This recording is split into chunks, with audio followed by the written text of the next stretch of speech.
My advice to Native women and to young Native girls wanting to get into filmmaking, I would just say be honest and tell stories that are true to your heart and stand by those.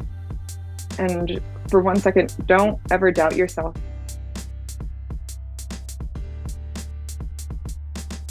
The Daily Life of Mistress is a film that's very close to my heart for many reasons. One of the main reasons being that there were so many Native women who worked on set and who were a part of like the creative team. We had a Native female producer. We had three actresses that were Native in the film.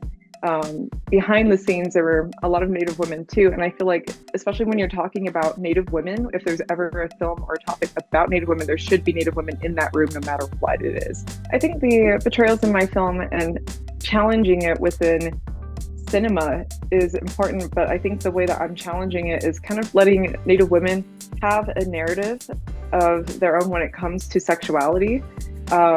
Also having it through humor. I feel like a lot of the times that we see Native women on screen, there's usually violence, and it's usually in a drama setting and never in a comedic setting. I mean, for me, Native women are the funniest people I have ever met. Like the way that they joke and the way that they tease each other and the way that we just laugh, it's such a beautiful medicine. So I decided to do a mockumentary about a Native dominatrix for hire who whips white supremacists. And I thought it was really funny and campy. And I just love the idea of bringing camp to Indigenous lifestyle and to also show that we are campy people and that we can have fun. Native queer representation in Hollywood is little to none, which is on screen. But what's funny is that there's so many Native queers in writers' rooms.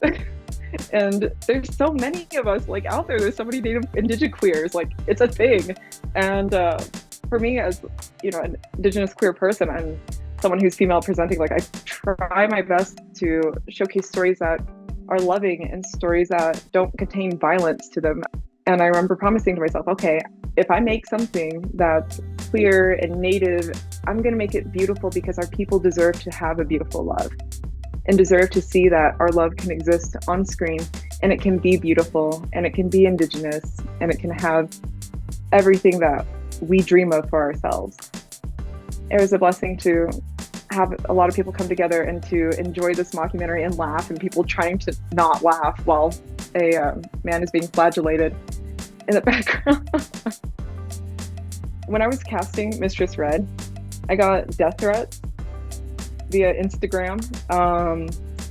Every once in a while I get messages on the Instagram account, saying like, I'm a slut. And I'm like, yes, I am. But that's beyond the point. I'm just like, wow, that didn't hurt at all. Being an Indigenous female presenting person is a political act of defiance, and I hate it because it's like I'm just trying to be out here and make films, and suddenly people are like, and it's like, no, please let me make movies.